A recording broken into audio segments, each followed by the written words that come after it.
Welcome to this week's edition of the Crew Coaches Corner, joined this week by head men's basketball coach Clif Carroll. Coach, thanks for your time, and as one of the newest members of the UMHB head coaching family, you've had to deal with something that a lot of people haven't had to deal with. You had to make all the adjustments to a job move and a move of your family and everything, and had to do it during a pandemic. What was that like? It was, man, I'm trying to think of a good analogy. It wasn't fun, I tell you that. I mean, it was tough. You know, trying to sell a house in Alpine during the pandemic was not easy. And, you know, it's not easy to sell a house in Alpine anyways. And so that was a little tough. You know, finding a house here, it was kind of the opposite. They were just flying off the market. So, you know, we ended up building, you know, we're in the process of building a house. So now we're living in the old RV park, you know, right now in the trailer. So that's fun. So we'll, you know, it's a time for us to grow as a family and grow closer together because we have no other choice. How has that adjustment been for your family? And I know that anytime you're a coach, the family has to buy into that lifestyle and what that's like and everything. And now you add all this on top of it. How are they adjusting? How are they hanging in there? Yeah, so my wife grew up, she was an athlete. She played Division I soccer at Texas Tech. So she understands, she gets it. And she's been a rock star through all this. I mean, she knows that, you know, when I got hired here, I had to go. I couldn't sit around. And so she packed the house up by herself and with a little bit of help of our parents. And you know, so she's awesome. The boys have been great. You know, they're excited. They got into their new schools and you know, new soccer league, and they're adjusting great. You know, so it's been great. They love it here. You know, it's been awesome. You know, it's cool that, you know, they get more places to eat than, you know, McDonald's and Magoo's. You know, so they're in Alpine. So they're loving it. They're having a great time. You came to UMHB after a great run at Sul Ross State. What was it that attracted you to the job and to UMHB as a destination? Yeah, just, you know, everything about Mary Hardin Baylor's first class. I mean, every time you come here for a game, you're met by somebody, you know, who was, you know, at the time Jalen, you know, Jury, who played here, and you know, they show you where the locker room is, and they, you know, make sure you're okay, and you know, great crowds here. And every time you interact with anybody from Mary Hardin Baylor, whether, you know, you at the SID table or, you know, Chad that, you know, helps with the clock and stuff like that, and you know, just everything's first rate here. You get to know the administration, Dr. O'Rear, Dr. Theodore, Coach Mann, you know, just first rate guys, and they care about winning. They do everything they can to help you win. You know, there's a lot of resources here. You know, and there's an expectation that we're going to win championships. So that really attracted me. That's what I'm about. I want to win, and I want to give our kids the best playing experience they can. And to me, the best playing experience you can give a kid is to win a national championship. So, you know, that's why I'm here. That's why we're looking at this. Now, the reason you had a good run at Sul Ross is because you surrounded yourself with good players and good people. What was the hardest thing about making the decision to leave Sul Ross? No matter how good we think the job is here at UMHB. No, it wasn't easy. I'll tell you that. It was not easy. You know, 6 seniors. I left 6 seniors there. And, you know, just I get emotional thinking about those guys every time. You know, just we had a chance to do something special there this year. And yeah, I kind of feel like I bailed, you know, to an extent, even though I couldn't turn this opportunity down for my career, my family. And they understand that. They get that. And but yeah, it was, I had a special group of kids there, and you know, special assistant coach who played for me. So luckily he got to take over. You know, you know, we that's gonna be a great rivalry now. You know, it's gonna be a great couple of games that we're gonna play. So it'll be a little weird being on the other side of the bench from those guys. But yeah, it was tough. We had some special people there at Sul Ross, and we, over the 5 years, you know, like you said, you know, that success wasn't mine. That was our success, you know, and you do that by putting great people around you and high achieving people, you know, kids that care about success. And, you know, Sul Ross was a special place, and it was a great time in my life, and I'll never forget it. I always love it, but, you know, it was time for me to move to the next step. We talked about a lot of the stuff that had to happen away from basketball for you to be able to get here during the pandemic. Another thing that had to happen regarding basketball, not a whole lot of guys coming back. You really had to kind of start from the ground up and build a new team. And I think the last count, 21, 22 on the roster. How'd you manage that? Yeah, you know, it wasn't easy. And you know, Mary Hardin Baylor is a place that's going to attract kids, you know. But during the pandemic, and you know, on a little bit of a short timetable, you know, we were able to get some great kids. I was really happy with the type of talent that we recruited here. You know, I don't blame some of the kids for not coming back. You know, they had other opportunities to go other places for whatever reason it was, and there's just a change, and you know, sometimes that needs to happen. Sometimes just you know, just new scenery will help kids. So I actually helped some of them leave, and even though I didn't want them to go, but you know, we tried to find them good places. So they ended up at places like Laterno, and you know, like we're going to see some of these kids. So you know, I root for them. I wish them the best. But the kids that did stick, I'm happy that we got them. You know, I had to put a huge recruiting job on Aiden Welch. You know, he'd be down there in the weight room. Working out, and originally told me he wasn't going to play, you know, because he's pre-med, he's going into his final year, and he's, you know, trying to do the MCATs, he's trying to get all of his clinicals and all that stuff in. He says, Coach, I just can't do it. And every time I see him, man, I just, you know, throw it at him and eventually wore him out. You know, I think the last straw was I told him I was going to treat him like Larry Bird, you know, down at the end of his career, you know, take a practice off every once in a while. but extremely proud to have him and Musa back, and you know, as seniors, and you know, we're going to give those guys the best senior year that they can have. Part of what goes into the recruiting job is knowing the university and all that. It had to be a crash course for you, but how much did it help that you had some familiarity from your time at Sul Ross? You knew a little bit about the university, you knew a whole lot about the conference. Yeah, so, you know, recruiting against, you know, Ken and Zane wasn't good fun. I mean, it wasn't easy. I don't know if I ever won a battle against Ken and Zane, to be honest with you. And just because Mary Hardin Baylor has so much to offer, not just from an athletic standpoint, but from the campus wide. You know, our student services are second to none. People don't understand some of the things that go on here. You know, like the way that we do tutoring is unbelievable. You know, just the fact we got a Chick-fil-A like 20 steps from where we're sitting right here, you know, is something that, you know, we wouldn't even dream about in some of these other schools that I've worked at. So you know, recruiting against Ken and Zane, you know, I lost some battles, but I learned, you know, why were kids going to Mary Hardin Baylor?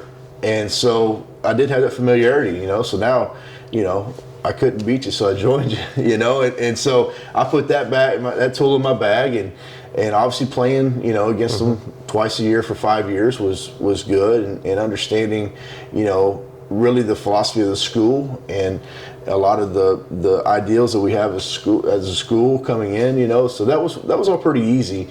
But when I got here, there was a lot about the school I didn't know, and it didn't take me long to figure out how special this place was. I mean, I thought I knew it was special, but I didn't know exactly how special it was until probably that first time we had to recruit on campus.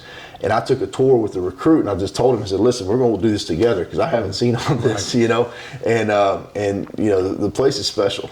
With that in mind, what was the biggest surprise? I mean, you had some idea what UMHB was all about, what our athletic department was about. What was the biggest surprise when you actually got here and really got a chance to jump in with both feet? Yeah, so actually the biggest surprise before I even moved here, and I was still sitting in my old office over in Alpine, and, you know, I'd been hired for like a day, you know, maybe two. I think we'd done an interview, you know, just over Zoom or whatever, and I think we did one with a couple of the TV stations here. But I started getting text messages just from people around campus, other coaches, you know, Brent over at admissions, and I mean, just, you know, all different kinds of people. And everybody had the same message. Everybody. What can we do to help you win? That's what everybody said. Right. And that blew me away. Just blew me away. You know, it's not like that other places. Other places, you fight battles just to try to survive. You know, here you have everybody trying to help you win. And, you know, that's why this place is special. That's why, as a coach, you want to come here. Because when you have that kind of a support system around you, that's when you can really dig in and focus on what really matters, the playing experience of the kids, the education of the kids, and winning championships. So I don't have to worry about a lot of the little things. You know, I don't have to worry about painting rims. Right. And, you know, like that's our deal right now. Do we paint them or do we just buy new rims, you know? I don't have to worry about that. That's not my problem. That's Reese's problem, you know? So down in the rec services. So, you know, that's what makes this place special. What can I do to help you win? And it just blew me away. So with so much that you had to do outside of basketball, practice has finally started and you get a chance to do what you came here to do and actually coach basketball. Now it's still early. There's only been a few practices. How have the first few days of practices gone, and how do you feel about the way things are progressing? Well, to be honest with you, I think we've had 5 practices, and I've got almost half the team not practicing right now for whatever reason. And so we've kind of been hit by the injury bug a little bit early, and whatever reasons why we hold kids out. So we haven't had a real whole feel of what the team is going to be. Because to be honest with you, we probably got 5 of our top 7 or top 8 out. That we project, some of the older guys and the returners, and so we really don't know yet. I like the young kids; they've been working hard. It's been kind of a crash course of these young guys to get in there with. I think we've got 12 guys practicing. I guess 11 guys yesterday.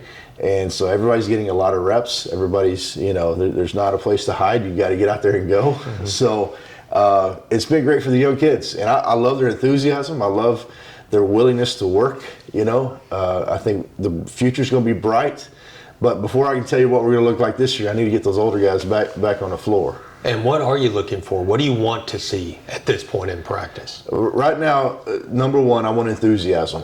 I want guys that have been cooped up since spring break to get out there and let's get back in the swing of things. So, a lot of enthusiasm, a lot of energy. I want us to show our work ethic during practice. And then, I just want to start building as a team. So even though we've got these guys that aren't practicing for whatever reason, they're still important to our practice because I want them to start building chemistry with the young guys, start helping, if it's, Aiden or Musa, pulling one of the freshmen aside and saying, hey, come on, man, I know you're looking at this. That's not the way to look at it. Look at it this way. Just bring some of that experience to them. So I've been really happy with all that. I've been really happy with the way the team has been gelling, and really the work ethic has been pretty impressive. So. I know you said it's hard to say because so many guys haven't been able to practice. What do you want people to see when they look at a Clif Carroll coach program? What do you want them to go away from a game saying, hey, this team really does blank? What? And it's not, it's what I want, but it's what's going to happen. It's just what we do. You're gonna come watch us play, and you're going to leave and be like, man, those guys play hard.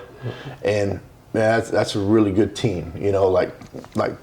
Not necessarily like a good team, but they are good teammates to each other. I want you're going to understand that we play together and that we play hard. And that's the way it was at Sul Ross. I think that's why when I threw my name in a hat here, that Coach Mann was interested in me because it jumps off the court. I think when you said, man, those guys play hard, and that was something that Coach Mann wanted in the program going forward was teamwork and hard work, and that's what we're about. So you come watch us play, you're going to see a bunch of guys playing hard and playing together. Now, it's easy to coach schemes. It's easy to coach X's and O's. How do you coach the things you're talking about? How do you get the players to buy into that if they haven't been pushed that way throughout their career? You have to, it's got to be an everyday thing. And not just when we talk about basketball. It's got to be an everyday thing in their life. We push these kids to play hard every day. Go to class. We're in the middle of a pandemic. It's okay to miss class. No, if you're healthy, you go to class. That's one of our edicts, Right. And now, if we're sick and things like that, it's middle of a pandemic. We have to be smart about this, right? But if you're healthy, you go to class. You're going to do your tutor hours. We're going to do our community service. We're going to do the things every day that we do on the court. So we're going to play hard. We're going to play together every day. If that's if we're going to go out there and play tiddlywinks at the barbecue, we're going to play hard, we're going to play together, and it's just got to be a consistency. You got to do it every day. And then once you get to practice, it's got to be every day. I can't have a bad practice as a coach. I can't have a practice where I take off. Because if I take off, then we slip as a team, we get worse. So I've got a mandate every day that we're playing hard and that we're playing together. And then the other things kind of fall into place, but it's got to be consistency.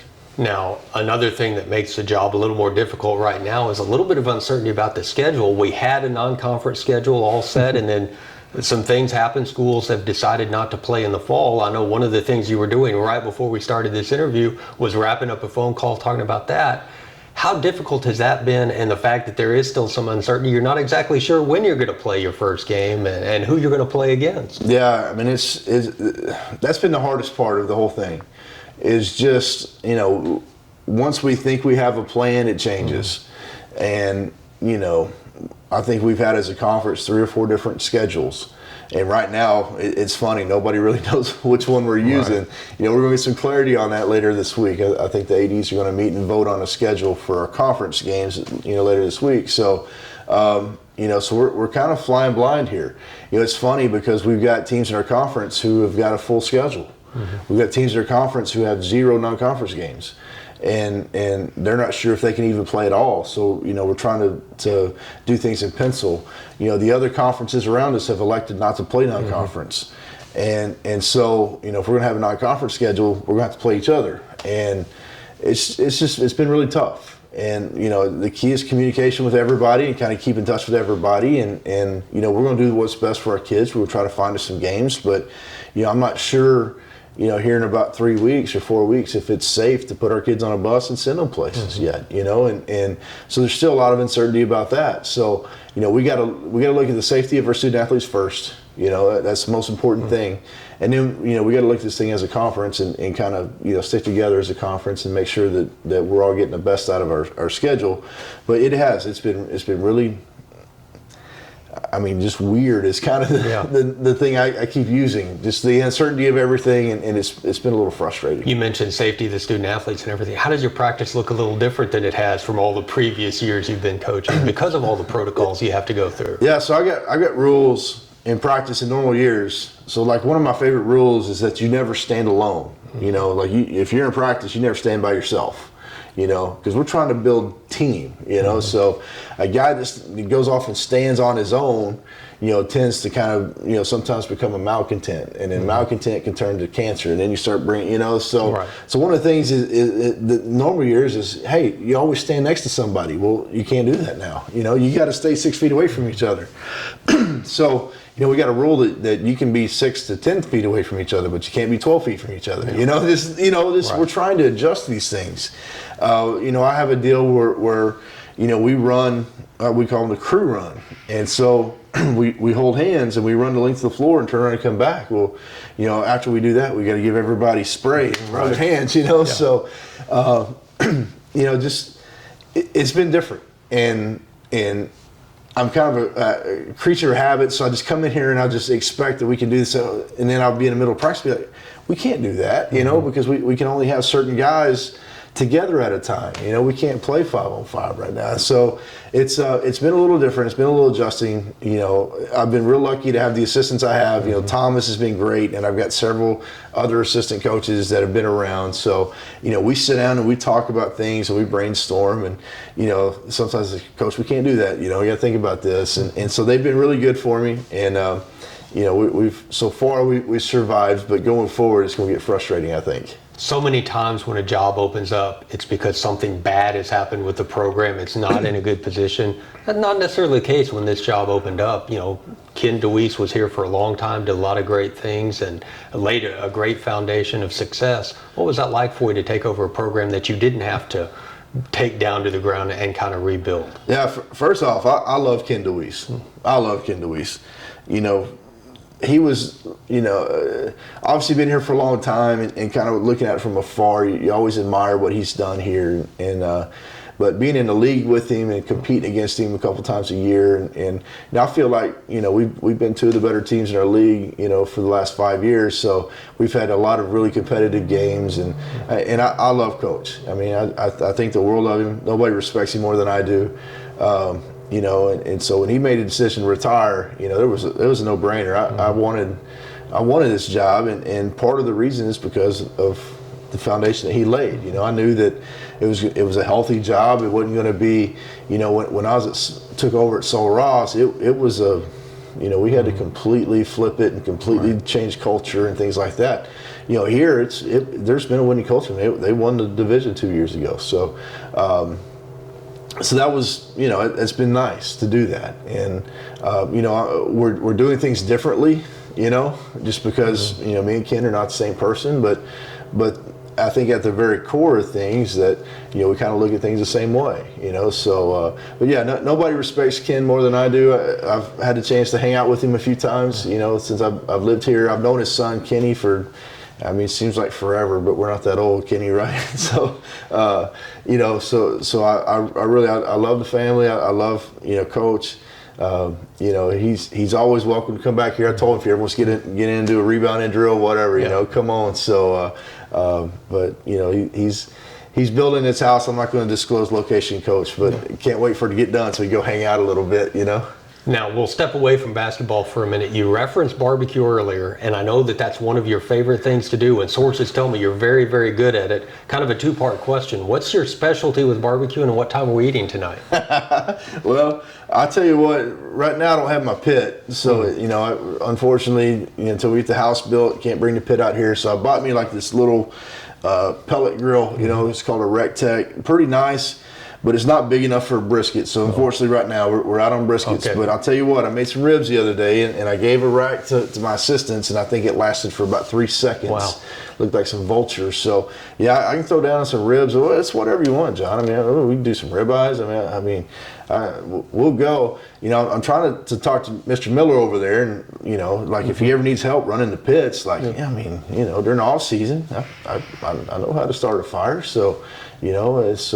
But no, it's been nice having world-class barbecue that I don't have to cook, right here in town, and they've been great supporters, and so. How'd you get into that? How did you kind of learn and get started in? John, look at me. I eat barbecue, man. I love it. So, it's just something that I've kind of just grown into. My grandfather always barbecued, obviously, and that was great, but.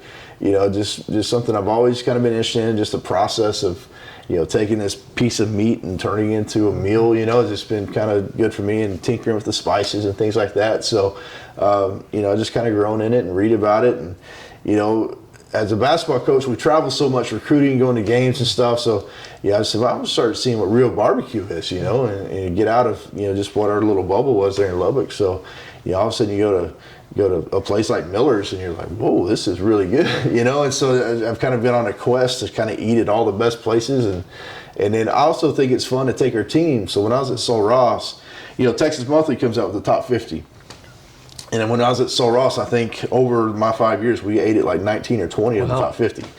And so the people have been great, because obviously we can't afford, just to go and just, hey, go get everyone, can't afford that. So, I call them before and say, hey, we're a broke basketball team.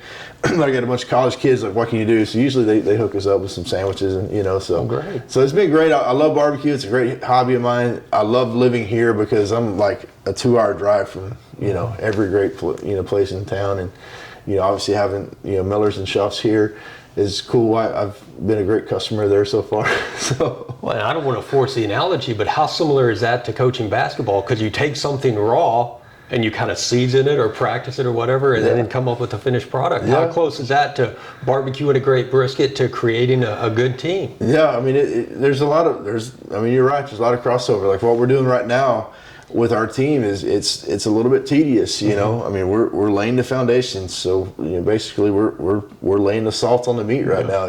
Like we hadn't even started the fire yet. So and it's funny because I got a whole group. I got, including my assistant coach, my young assistant coaches, like they're all ready to eat already. I'm like, fellas, we're like a 20-hour cook away from this thing to be ready. So just the patience you have to put into it, and the just having to tend the fire. Just like having to push you guys, you got to have the consistency, you got to have a consistent temperature, you got to have consistency down there. So yeah, you're probably right, man. Pretty good analogy. Well, we're a long way from lunch, and I'm getting hungry, so we better wrap it up here because I know you've got a bunch of things to do. I know you're a busy man, but Coach, thanks so much for your time. Best of luck this season. Looking forward to seeing them get out there whenever that first game ends up being. I'm looking forward to a great year. All right, man. Appreciate it. And we'll be back next week with another edition of the Crew Coaches Corner right here on CrewAthletics.com.